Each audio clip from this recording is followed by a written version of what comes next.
मी सोनमजींना विनंती केली की सोनमजींनी तिचं उपोषण सोडावं. फार जास्त दिवस झाले आणि सोनमजींचा हा लढा हा इथून पुढे आम्ही सगळे लढू.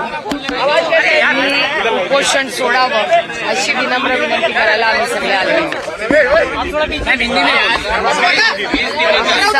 विनती करणे आहे सोनमजी उनके लिए जो लड़ना है वो हम सब संसद में भी लड़ेंगे. संसद का सत्र सोमवार से शुरू हो रहा है और हम वहाँ बहुत सारी जो बात है और नीट के बच्चों का जो है वो वहाँ हम सब बोलेंगे. अभी सत्र भी शुरू होने वाला है तो ये आवाज वहाँ भी आप लोग उठाएंगे? बिल्कुल उठाएंगे.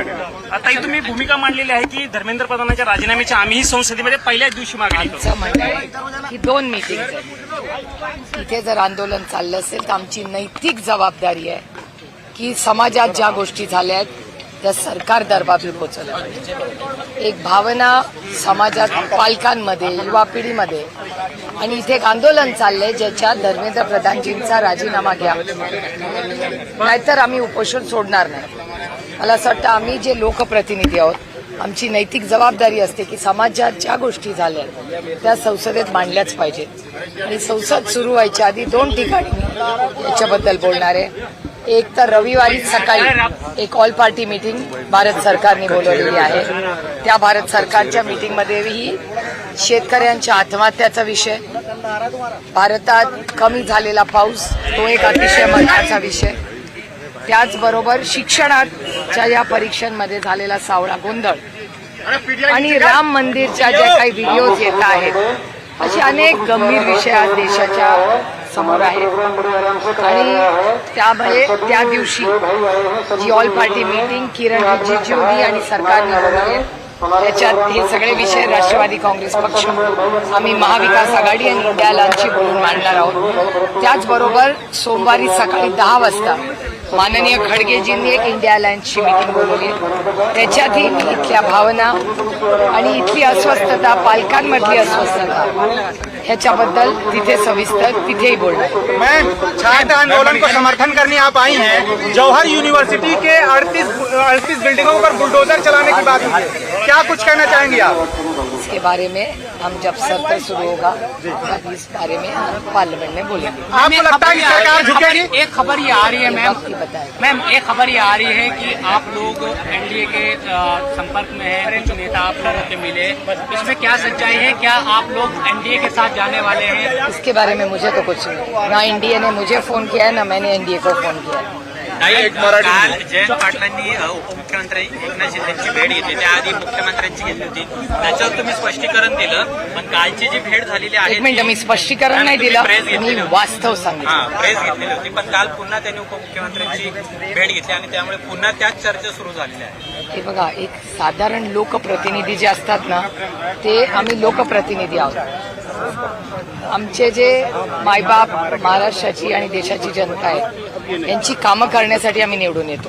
त्याच्यामुळे अनेक वेळा प्रत्येक मंत्र्यांकडे आम्हाला जावं लागतं. आता आम्ही जातो, आम्ही फोटो काढतो, आम्ही ट्विट करतो.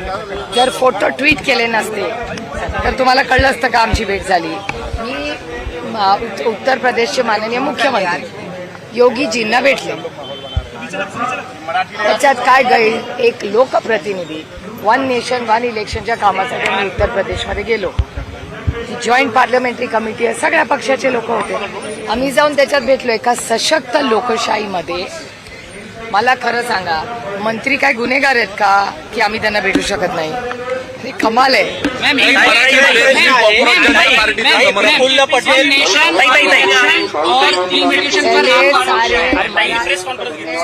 मराठी में होगा उसके बाद.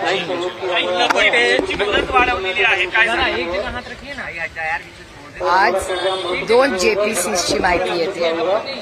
130th अमेंडमेंट जे आहे ज्याच्यामध्ये प्रधानमंत्री, मुख्यमंत्री किंवा कुठल्याही मंत्र्याला जर जेलमध्ये 30 दिवस राहिला तर त्याला पदावरनं काढायचा अधिकार त्या प्रधानमंत्र्याला, मुख्यमंत्र्याला आहे. ते जे बिल आहे त्याच्यावर आणखीन चर्चेची गरज आहे असं आमची मागणी होती आणि त्या मागणीला आमचा तर पूर्णपणे त्या बिलला विरोध आहे. त्याच्यामुळे त्या बिलला आमचा विरोध आहे आणि त्या जेपीसीला दिवस वाढवून द्यायचा निर्णय हा सरकारने घेतलेला आहे. त्याचं मी मनापासून स्वागत करते. आमचा इच्छा आहे त्या बिलची अंमलबजावणी होऊच नये. आम्ही त्या बिलच्या पूर्ण विरोधात आहोत. ताई, विलिनीकरणाच्या अनुषंगाने सुनील तटकरे पहिल्या दिवशी सांगत होते की अशा कुठल्याच पद्धतीच्या चर्चा दादांकडनं तुमच्यासोबत किंवा आपल्या पक्षासोबत सुरू नव्हत्या. आज सुनील तटकरेंनी सांगितलेलं आहे की चर्चा सुरू होत्या, दादा असताना बरंच काय बोलणं झालं होतं. सुनील तटकरेंचा हा मोठा युटर्न आहे. माझा भाऊ आज राहिला नाही, त्याच्यामुळे माझ्या भावाबद्दल किंवा त्याच्याबद्दल झालेल्या चर्चेबद्दल त्याला आता पूर्ण विराम झालेला आहे. माझा भाऊ जाऊन 5 महिने झालेत. कुठे आता आम्ही एक कुटुंब म्हणून सावरतोय. त्याच्यामुळे वारंवार त्या जुन्या गोष्टी काढून माझ्या भावाची जी शेवटची इच्छा होती की हे दोन्ही पक्ष एकत्र येऊन गुण्यागोविंदाने सगळ्यांनी राज्याची आणि देशाची सेवा करावी, ही माझ्या भावाची शेवटची इच्छा होती. पण अर्थातच त्या राष्ट्रवादी म्हणजे माझ्या भावाची इच्छा पूर्ण करायची तयारी माझी दादा असतानाही होती आणि दादा गेल्यावरही होती. पण आता तशी काही भावना त्या बाजूनी येत नाहीये. त्याच्यामुळे माझ्या मनात आणि आमच्या संघटनेत त्या विषयाला आम्ही पूर्ण विराम दिला. ज्या दिवशी दादा गेला त्या दिवशी त्या विषयाला जेव्हा कोणी आमच्यातले काही माननीय नेते बोलले आणि समोरच्यांनी सांगितलं की अशी घटना झालीच नाही, आम्हाला प्रचंड दुःख झालं आणि वेदना झाला. एक तर माझा भाऊ गेला होता आणि माझ्या भावाची शेवटची इच्छा पूर्ण करण्यासाठी आमचे सगळे प्रयत्न होते, कारण का तो प्रस्ताव माझ्या भावाचा होता. त्याच्यामुळे पूर्ण ऐकून तर घ्या. त्याच्यामुळे आमच्याकडून तो विषय आम्ही त्या दिवशी संपवला. आम्ही स्वाभिमानी लोक आहोत. त्याच्यामुळे आम्ही आमचा स्वाभिमान आणि आमचा भाऊ आज राहिला नाही. त्याच्यामुळे ठीक आहे. त्याच्यामुळे या विषयावर राष्ट्रवादी काँग्रेस पक्ष शरदचंद्र पवार ज्या दिवशी माझा भाऊ गेला आणि माझ्या लक्षात आलं त्यांच्या स्टेटमेंट्सवरून समोरच्यांच्या की त्यांना हे करण्यात दादाची इच्छा पूर्ण करण्यात रास्त नाही, मी पूर्ण विराम लावला आणि त्यानंतर आम्ही राज्याच्या आणि देशाच्या सेवेसाठी लागलेलो आहोत. डिलिमिटेशनवरती असा शक्यता वर्तवली जाते की तुमचा पक्ष समर्थन करेल इंडिया. बिल आले, मी परवाच्या दिवशी जर तुम्ही माझी प्रेस कॉन्फरन्स पाहिली असेल, ऐकली असेल तर मी परवाही तेच बोललेले, बिलच आलेलं नाही, त्याच्यामुळे चर्चा कशी करणार. कॉक्रोच जनता पार्टीला समर्थन द्यायला इंडिया आघाडीतून उशीर झाला अशी टीका काही लोकांकडून केली जाते. ठीक आहे, ही लोकशाही आहे, प्रत्येकाला टीका करायचा अधिकार आहे.